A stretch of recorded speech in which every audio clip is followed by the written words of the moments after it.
Good morning. Morning.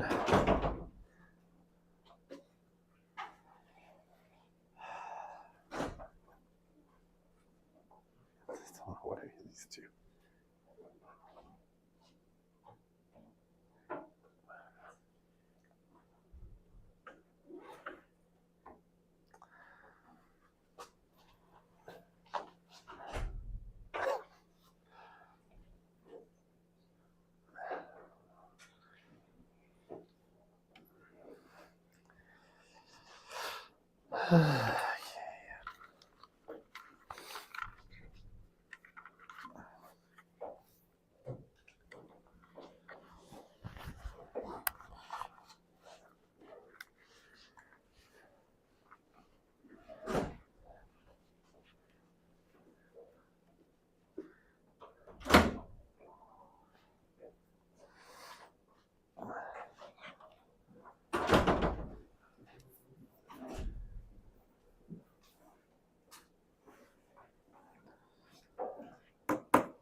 That's probably me.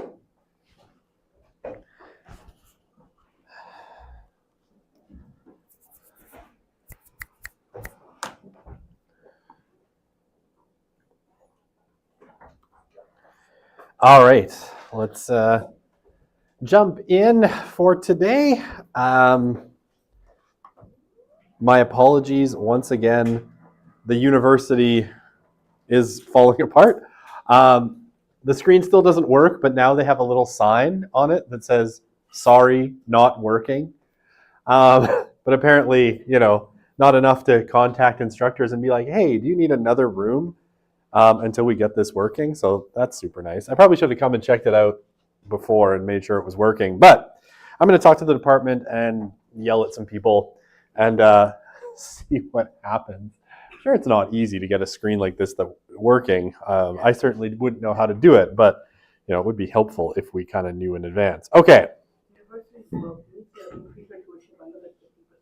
What's that? Well, they got to pay for the screen, right? Like, come on, like that 50% increase is paying for a broken screen that doesn't work. Come on, like that's how it works. You get less for more. All right, isn't that how everything feels right now? Okay, so where were we? Yeah, so I guess last class we ended off, we were talking, we did sort of our preamble, and we were talking about our different kinds of definitions of religion, right? So we went through, we had our substantive, which is what's in religion, our functionalist, which is what religion does, and our social constructionist, which you'll be able to see super well based on that seam. How it's built, right? That religion is a constructed thing by human beings, by human societies.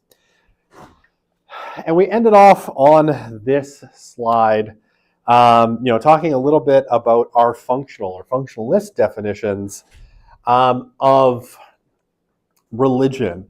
And so, I kind of made the point that there's a couple basic things that functional definitions of religion talk about, right? So they talk about the social function of religion, right?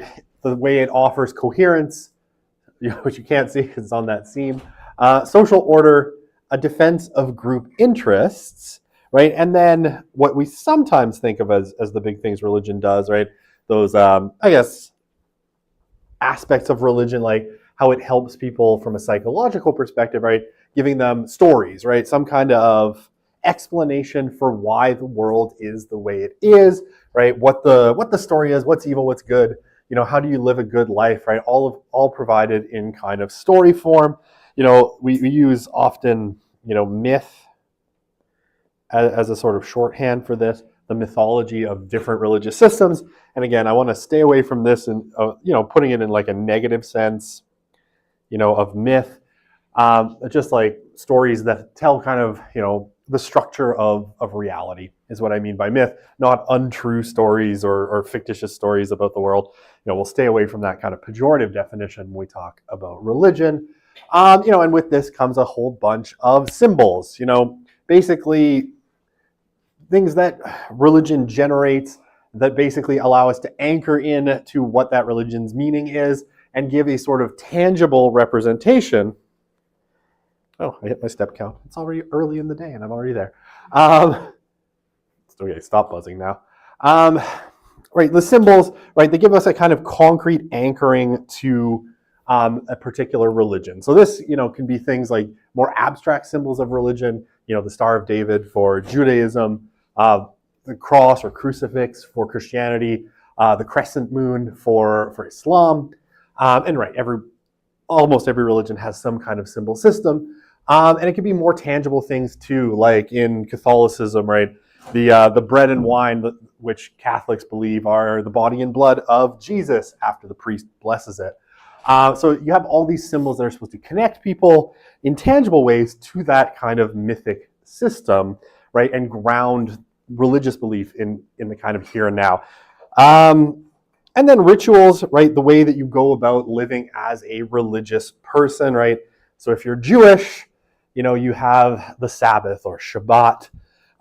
So sundown on Friday to sundown on Saturday, depending on how devout a Jew you are, you are not working, you're not doing anything, you're spending time essentially in worship of the Lord, but taking the whole time out from kind of regular life and a kind of break from the everyday. And again, there's levels of this in Judaism, all the way from, Orthodox, which it's very strict, to kind of Reform Judaism, which is very loose about these rules.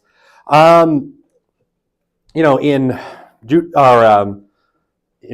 you'd have the 5-time daily prayer, or the fasting during Ramadan. These are all rituals, right? In Catholicism, the Mass would be a ritual as well, and you have all of these things in religions that kind of give life a sort of structure. Right? It gives people's lives a sort of structure and makes everything feel a little bit more meaningful.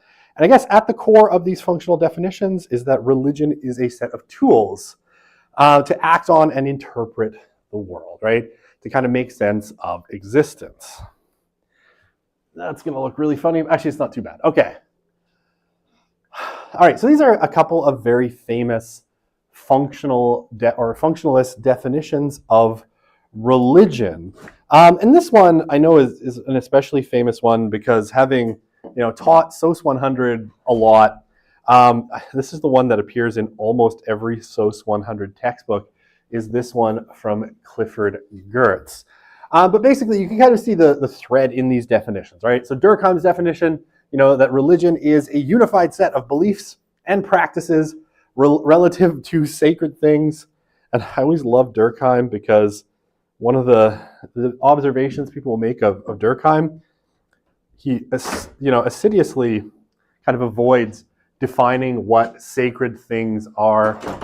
He gives a very loose definition of it, so that it's very, at times, floppy. And my favorite sociologist of religion, who's a guy named Rodney Stark, we're going to talk about lots in this class, absolutely hates this definition from Durkheim and hates Durkheim's separation of sacred and profane.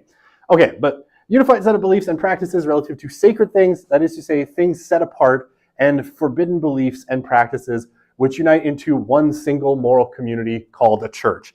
And here I will say, you can see the sort of, Eurocentrism even in Durkheim's definition, because, he's going to call everything a church, right? If you're in Sunni Islam, according to Durkheim's definition, that's a church, right?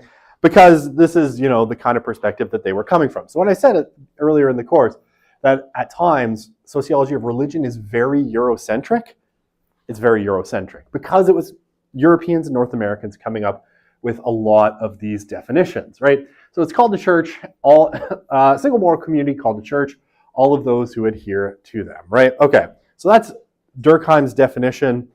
Bella is an American sociologist. We'll talk about him a little bit later through our kind of definitions of religion. But, this is a very, very broad definition of religion. And, you can probably see already some of the potential problems, Religion's a set of symbolic forms and acts which relate man to the ultimate condition of his existence. Hello, bug. I don't know why that bothered me that it was there. Okay, so you can already see, I think, in Bella's definition, it's very broad, right? Symbolic forms and acts which relate man to the ultimate condition of his existence. How polite. Yeah, no problem. I think you just have to really yank on it because it's got this automatic opener which makes it really stiff to pull on. Okay, and the last one here, right, and this is the one I said is Gertz, very famous, and the one you probably saw in SOC 100, a system of symbols which act to establish powerful, pervasive, and long-lasting moods and motivations in men by formulating conceptions of a general order of existence and clothing these conceptions with such an aura of factuality that the moods and motivations seem uniquely realistic. Hey boy, that is a general definition, and it comes with a lot of problems. All right, so one of the really big general problems of these kinds of functional definitions, and I think you can see it especially in Bella and Gertz's definitions, but it's no less present in Durkheim's definition, is that it can be applied to a lot of things, right? So last time I was joking around a little bit, there's this class taught at Concordia University on the Montreal Canadiens as a religion, and in a lot of ways, right, if we go back, I'll come back to that slide in a second, we probably could, maybe with a little finagling, fit the sort of devoted fandom of a lot of sports teams into, Gertz's definition, right? A system of symbols, right?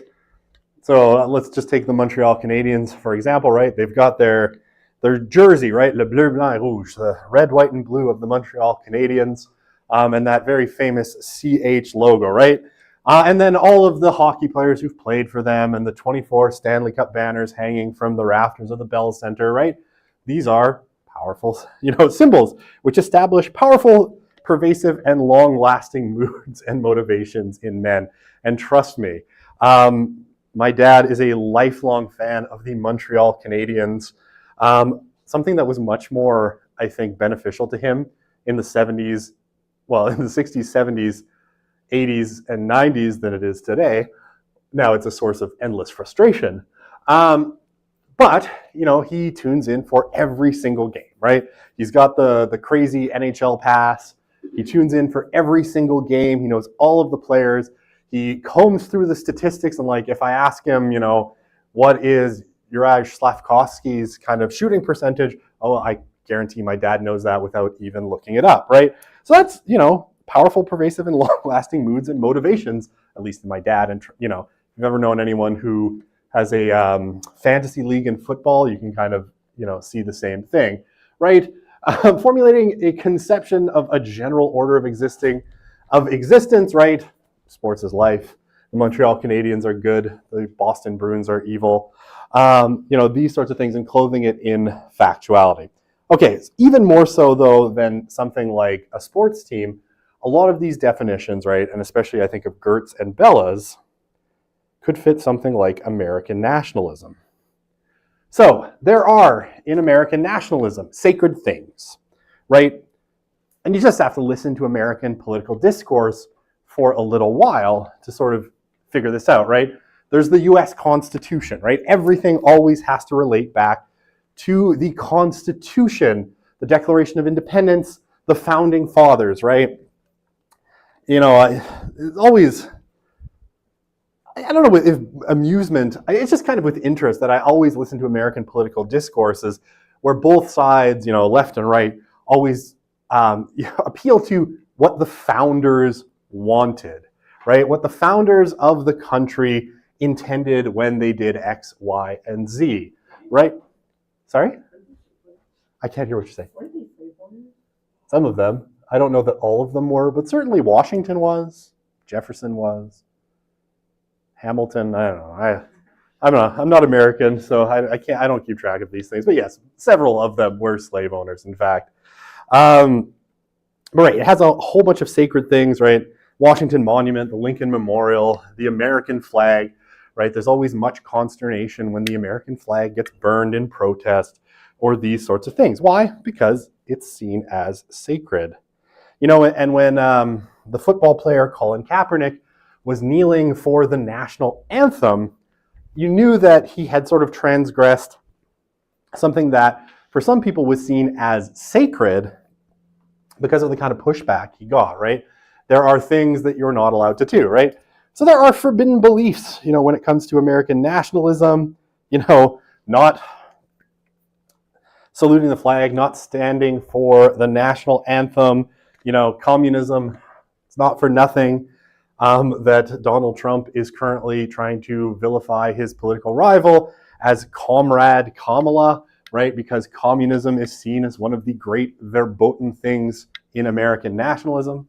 You have Christianity because I remember Obama was disparaging the Muslims while he was running for president. I think that's true, yeah. For a certain portion of the population, at least, the idea that America was founded as a Christian country would be kind of, in these sacred things.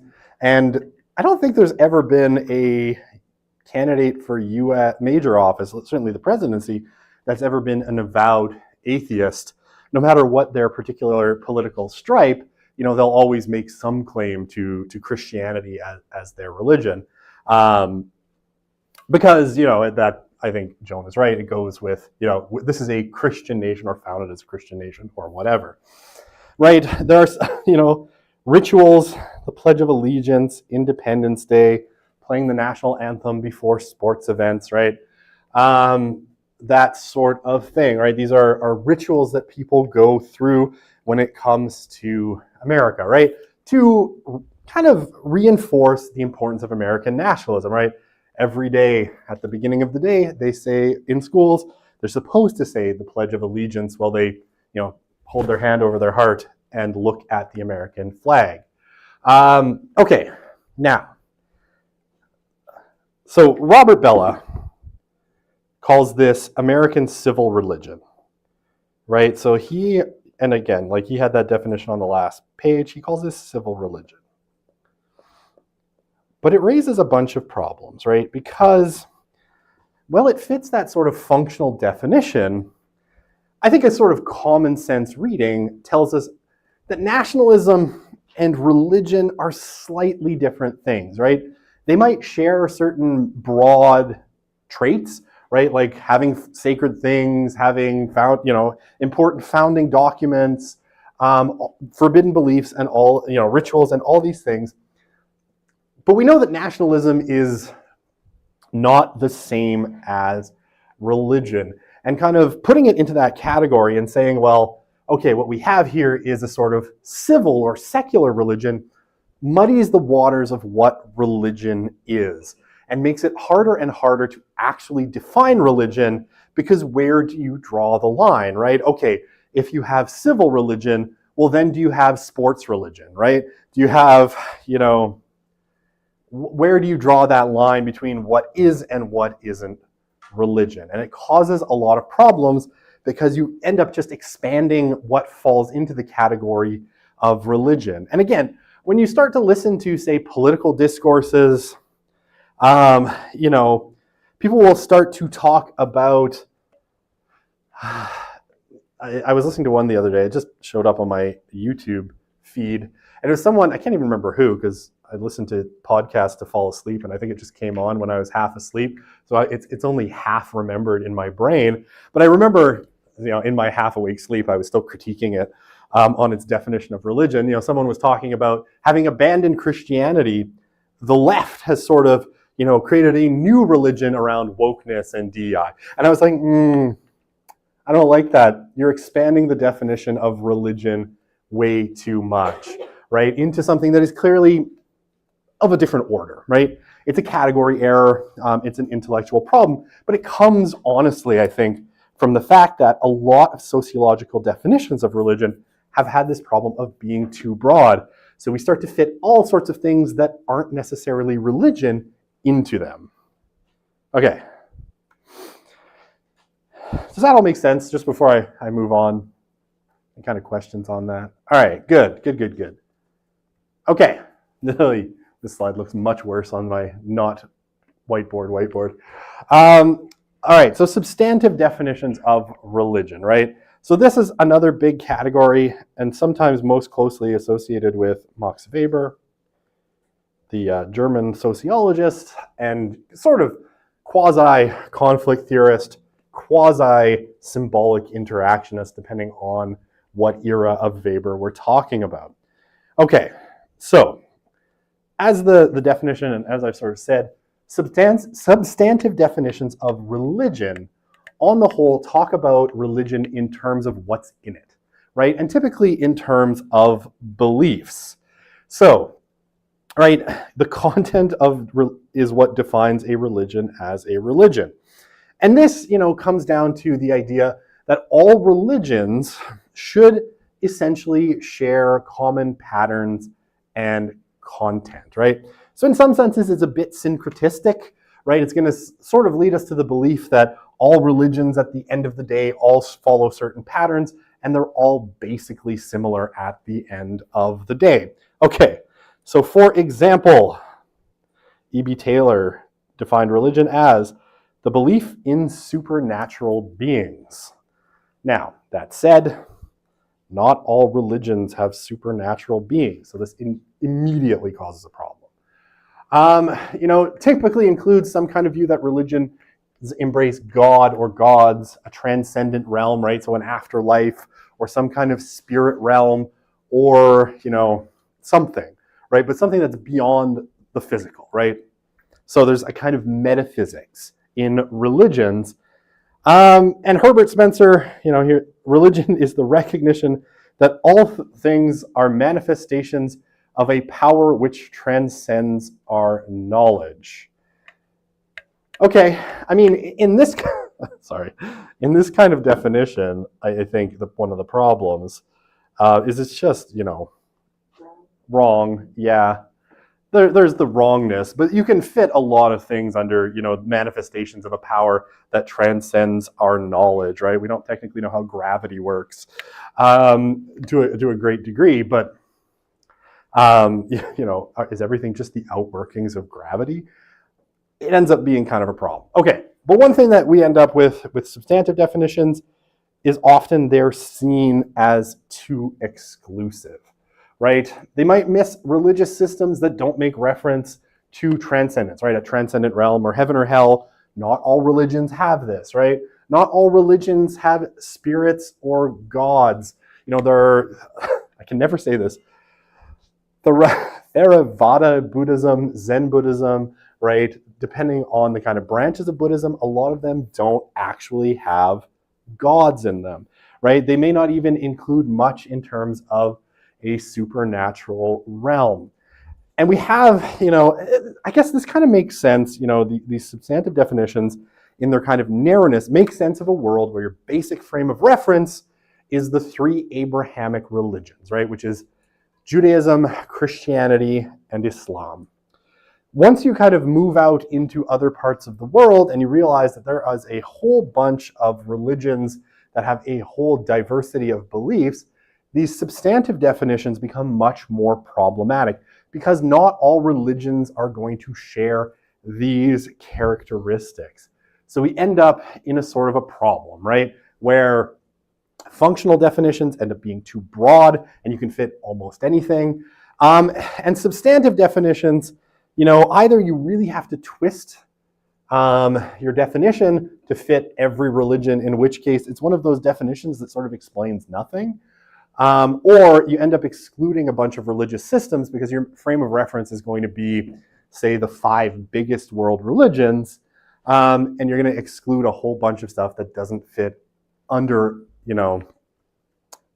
other rubrics. And there are so many religious beliefs in kind of human societies. It's really, really hard to kind of fit them under this kind of narrow system of definitions. All right. Before I go into the sort of social constructivist definitions. Okay, so this is a really popular one, I think, especially in kind of contemporary sociology, and has a long track record going back even beyond Marx. One of Marx's mentors was a German philosopher by the name of Ludwig Feuerbach, and this definition that Marx ends up kind of bringing into the discussion of religion, very heavily borrows from Feuerbach. Famously, Marx, who was an atheist, suggested that all the proletariat should come to be baptized in the fiery brook, or Feuerbach, right? The burning river, if you will. So he comes to it honestly from his mentor. Okay, so generally, social constructivists, I think, as a benefit, see religions as way too diverse for a single definition to encompass them. But what they do believe is that religion is a social construct, right? That basically any kind of religious system emerges from the society that ends up with that religious system. So it is basically a sort of creation of that religious system at the end of the day. Sorry, it's a creation of that social system at the end of the day, right? So it serves that social system, right? So generally, religion emerges from the social system, and particularly because, here we're generally talking about sort of conflict theory, Marxist definitions. It reflects the elites, and it serves the elites, right? So essentially, it is a system that represents the values of those elites that's created in order to sort of support their power, right? Okay, so what does Marx say? Maybe I won't read the whole thing, because really what the most important part of Marx's definition is probably this part right at the beginning. Oh, I got the eraser, not the highlighter. Man makes religion. Religion does not make man. So, for this kind of social constructivist definition, right? When it comes to religion, the presupposition is there's no there, right? There's nothing behind any religion. It is a function of the society that it comes out of. So that basically people make a religion to support like that whole kind of social structure, right? Whether it's a class structure or an intellectual or economic structure. To very famously, right, Marx had this idea that basically religion was the opium of the masses, right, in the sense that it allowed the proletariat, the working class, to hope for something better in the afterlife, right? Their life sucked, but it basically was a tool of the working class to say, yeah, we're basically giving you slave wages and half starving you and working you nearly to death. But just think of what a beautiful afterlife you'll have, for all of this suffering you've had in the world, right? And that was expressed through Christianity in kind of Marx's terms, right? Okay, so, what else is in this definition? Religion is indeed the self-consciousness and self-esteem of man, right? So it's self-consciousness and his self-esteem. It's always fun. Marx can get a little wordy. Maybe it's the translation from German. But man is no abstract being squatting outside the world. Man is the world of man, state, and society, right? So basically the world we create is from, humans, the state, and society. Religion is a general theory of this world. It's in blah, blah, blah. Encyclopedia Compendium, logic, popular form, spiritual point d'honneur, its enthusiasm, its moral sanction. But basically, the kind of Marxist definition comes down to we create religious systems to support our political, social, economic systems, but there's nothing behind them, right? They are simply a function. Now, okay, this is a definition with considerable virtue in some ways, because it allows, in one sense, for an explanation of the diversity of religions, right? In a way that sometimes I think other definitions and even sort of religious conceptions of religion kind of struggle with, right? If religion is in fact just a reflection of the society, right? And one more This ladybug really wants to go for it, just crawling up my screen. If religion is just part of this general social system, something created in support of economic, political, elite systems, then it makes sense that given the fact that humans live in a wide variety of economic, environmental, political, social systems, that you would get a tremendous diversity of religions, right? That a lot of religions would share essentially no common features or very few common features kind of makes sense. And so, like I said, well, I don't love the social constructivist definitions for lots of reasons. I can see the virtue in this kind of definition for explaining the diversity of religion, right? Because you don't need a single definition of religion that encompasses everything, because religion is basically just another part of the social system. Different social system, different religion. Okay. Now that said, some of the problems that are generally raised with constructivist systems is they have a really difficult, maybe I'll get rid of my highlighter for a sec. They have a really hard time accounting for the role religion can play in social change.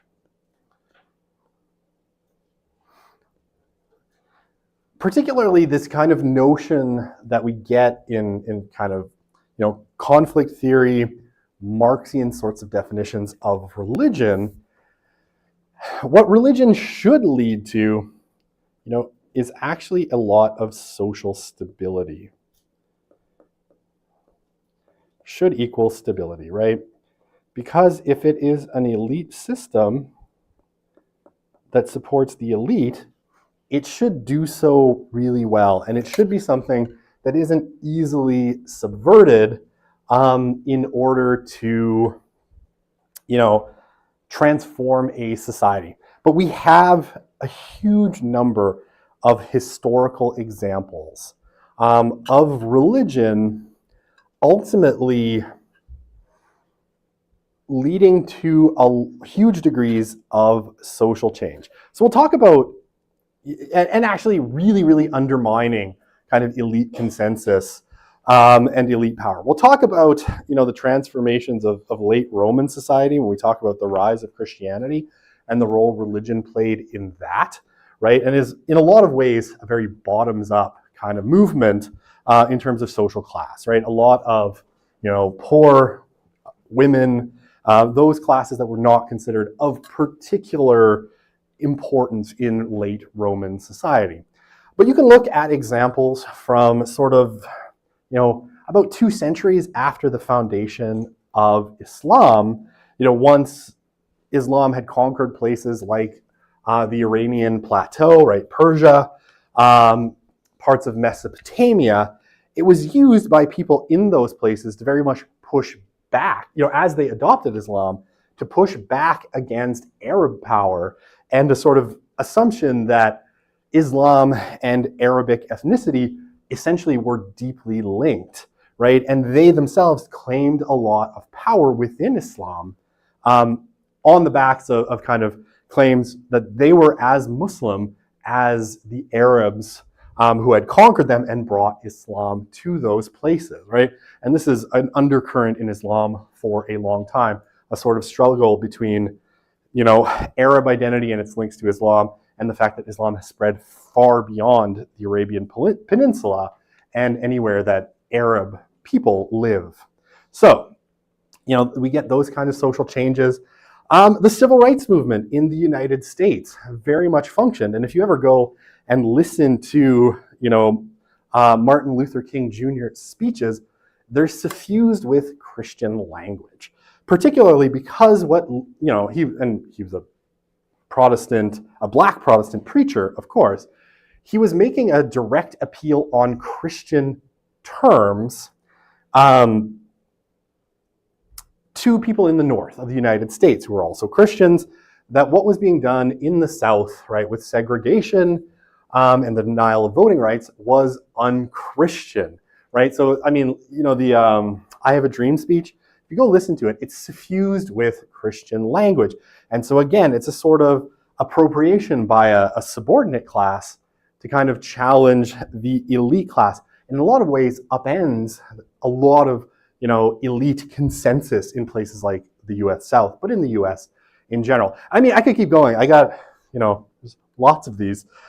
Throughout history, religion has been used in lots of cases to bring about major social change. So, well, these kinds of constructivist definitions should, right, because if religion is just a sort of reflection of elite power and elite values and used to maintain those systems, it should lead to stability. In this regard, history is incredibly mixed, right? There's a lot of this, but there's also a lot of this. And so at very least, I'd say the sort of verdict of history is sort of like, well, sometimes, and sometimes not, right? Sometimes it leads to incredible social change. Sometimes it leads to incredible social stability. And you never quite know. And even, I will say, even periods that we tend to think of as incredibly socially stable because of religion, say the Middle Ages, when you actually dig into the history of the Middle Ages in Europe, it's incredibly mixed in terms of what religion was doing. And the fact that you get figures like, say, Catherine of Siena, who, was a poor, illiterate woman who goes on and challenges the Pope, and basically the Pope sort of has to go along with her, suggests that there's much more complexity than I think constructivist views often give, right? That religion is much more nuanced and is often a tool of the, what you might call the subaltern in ways that a Marxian or constructivist definition sometimes fails to appreciate. What's that?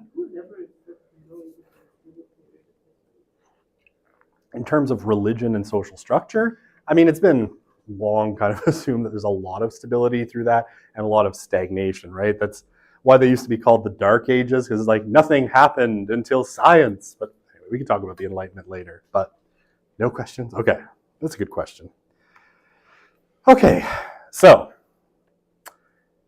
this is, as you can see, right, these kind of three big categories of definition of religion all come with a bunch of problems, right? And, some people have just kind of gone to the place of suggesting like, well, there's a very famous, I can't remember which judge it was. It was a judge in the United States, right? When talking about pornography, he says, well, I know it, I can't define it, but I know it when I see it. A lot of people in sociology sort of came to the same conclusion when it came to religion. Rather than having a really solid definition, they're like, well, religion is, I know it when I see it, right? We know a religious system when we see one. But yeah, by the 1980s and 90s, the problem of defining religion had become such a complex one in sociology of religion that a lot of people essentially advocated for giving up on an attempt to define religion, right? That it was, it was basically hopeless. And I take this from, Andrew Greeley. So Greeley was a very famous sociologist of religion.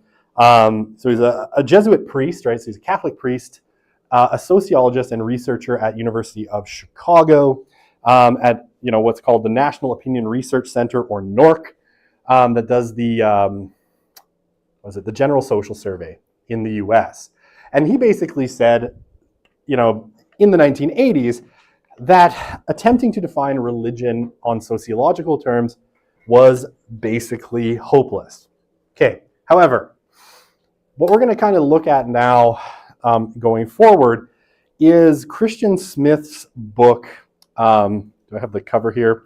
Religion, What It Is, How It Works, and Why It Matters, wherein Smith takes a crack at, and I think does a pretty good job of defining religion and sort of balancing the different problems that we see in those other big categories of definitions of religion. Now, do I have Chris here? I do have Chris here. So Christian Smith, what's that? His biography? No, I just want to tell you about him because he's cool. But no, you don't have to know Christian's biography. Great researcher, but no, you don't have to. I won't test you on his biography. Okay, so today he's a professor at the University of Notre Dame, right? So that's in Indiana. Sorry, Indiana. I always get Illinois and Indiana mixed up for some reason. In Indiana. Formerly, he was a professor at UNC Chapel Hill. UNC Chapel Hill. Which is in North Carolina. Probably what he's most famous for. Now I would say, having Rodney Stark having died a few years ago, he's definitely my favorite living sociologist of religion, and probably the best one. His work is really, really on point, and he's really, really, really bright. Okay, so he was the head of, and if you know me, I love this study, the National Study of Youth and Religion, which launched in the early 2000s, around 2002, and was the first major study that anyone had done of teenagers and what they believed, that sort of tracked them from, about 13 to 18 years old, well into kind of, emerging adulthood, through their 30s, and kind of tracked their religious development. And he's been on the scene for a really long time. I think he's most famous for the youth and religion stuff that came out of the National Study of Youth and Religion. But he's talked about things like the role of evangelical Christianity in America's racial divide. He's done some really pioneering work on theories of religion, especially related to American evangelicalism. He wrote a book, and we'll talk about it later when we talk about theories of religion. It's called American Evangelicalism. It's not Under Siege and Thriving, but that's the idea. Under Siege, but Thriving, right? And I forget the title of the book. It's on my bookshelf at home. I'll hate myself later. About basically how American evangelicalism, even though in a lot of ways, it's a little bit kind of countercultural and sees itself particularly as besieged in American culture, it's actually doing pretty well. And he's written lots of other things. He wrote a couple books recently on religious parenting, like what it's like to be a religious parent and how religious parents try to pass on religion. He's a really interesting and really grounded kind of scholar of religion. Embattled and Thriving. It's Embattled and Thriving. Thank you. Embattled and Thriving. It's a really good book. There's really great theory out of there that we'll talk about. The subcultural theory of religious strength. Anyway, it's fun. He's a really smart thinker. And he spent his whole life kind of working on questions of SOC of religion. Okay. So, this is his definition of religion, which of course is hacked apart by this stupid whiteboard problem, but you can see it on your screens, I'm sure. So, I'll read it. Religion is a complex of culturally prescribed practices based on premises about the existence of superhuman powers, whether personal or impersonal, which I can't read off that board because now there's a line through it, which seek to help practitioners gain access to and communicate or align with these powers in hopes of realizing human goods and avoiding things bad. Okay, now I'm sure there are problems with this definition of religion. No definition is ever going to be perfect. But I think it does a good job of trying to balance all of the and counteract as many of the pitfalls as we see in those other definitions of religion. So it's nice and, it's broad enough that you don't leave too many things out, but narrow enough that you don't include a bunch of things that you should. All right, now I'm not going to leave you with this definition like this because we're actually going to go through it kind of piece by piece. Because I think, for what is a relatively short and precise definition, which I like a lot, I actually think there's a lot packed into here that needs to be unpacked. And if you go look at the chapters from Smith's book, that have to do with this, and it's posted on eClass on the under readings, right? Or is it on the week? I think it might be on the week this time. I'm mixing up which classes I'm teaching. It's not eClass either, it's Canvas. I'll get used to a different system eventually. Or In 2042, I'll still be calling it E-class. I don't know which. If I'm still alive, who knows? Oh yeah, on Canvas, I have the reading and you can go and look at it. All right, so let's unpack this definition. We'll start, we got 6 minutes, so let's start here. All right, so religion is a complex of culturally prescribed practices based on premises about the existence and nature of superhuman powers. So what the hell does that mean? All right, so superhuman powers, I think, is the key that makes this definition work. Because in defining it this way, and not as the transcendent, the supernatural, gods or spirits, Smith is making this, at the same time, it's sort of a genius move, both broad enough and narrow enough to catch almost all religious systems, right? Okay, so what does he mean by superhuman? Right? Okay, so basically what he's saying is that these are things that are more powerful than human beings, right? So it is something that exists beyond the human, right? So it could be, let's put it this way.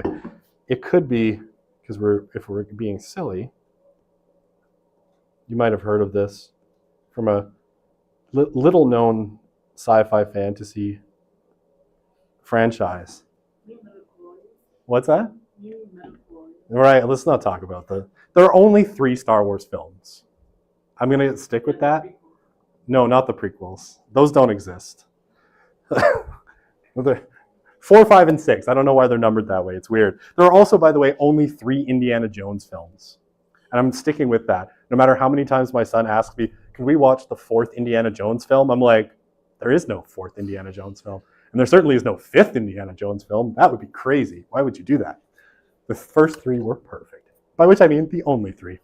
Okay, so, what was I saying? Right, superhuman powers. Things like the Force, right, would fall under superhuman powers. It is something that has a greater influence than human beings, that has greater powers, right? Superhuman means that these powers are believed to be able to influence or control aspects of reality that are typically beyond human control, right? So God, right, in the Judeo-Christian and Islamic sense, right, this would be a superhuman power. Is it time to go? Someone kicked the thing on the way past. So God would be amongst these, right? The gods in Greek mythology and Roman mythology and Egyptian mythology, right? Ancestors in sort of a lot of folk religions, right? If your ancestors, you pray to your ancestors or you venerate your ancestors, asking them for wisdom or asking them for help, then these are superhuman powers in some way, right? So they control some aspect of reality. Spirits, right? The lake spirit or the wind spirit or whatever it happens to be, these would all be superhuman powers, right? And superhuman powers can make things happen that humans can't, right? Which is why they are superhuman. So, now, again, do I have this on the next slide? I don't remember.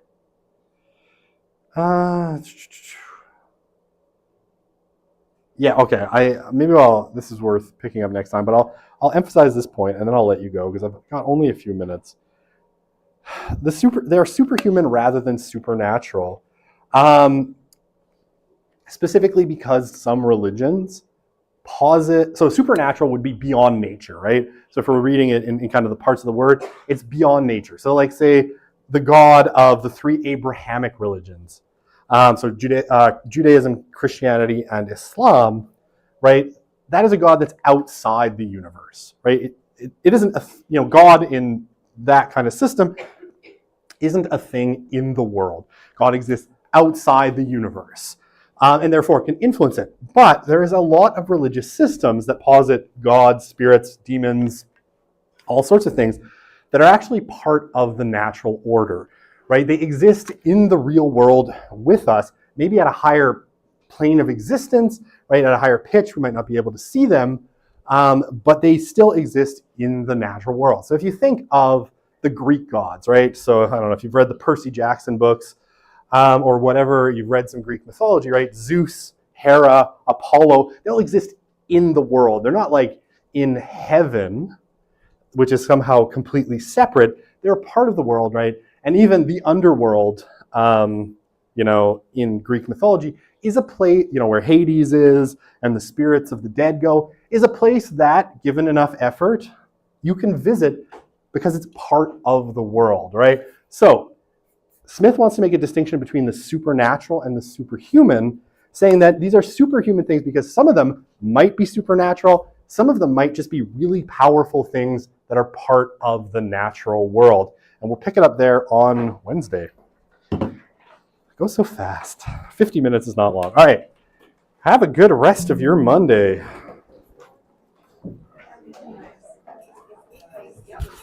All righty. I have 2 questions. Very good. Okay. I'm going to shut off my microphone Yep, so I don't have the voice of God thing going on. Anyways, so. Perfect. Did you have your hand up and I just missed you? Okay. No. It's a lot of It's people. kind of like an afterthought. Understood. So when you're talking here about the American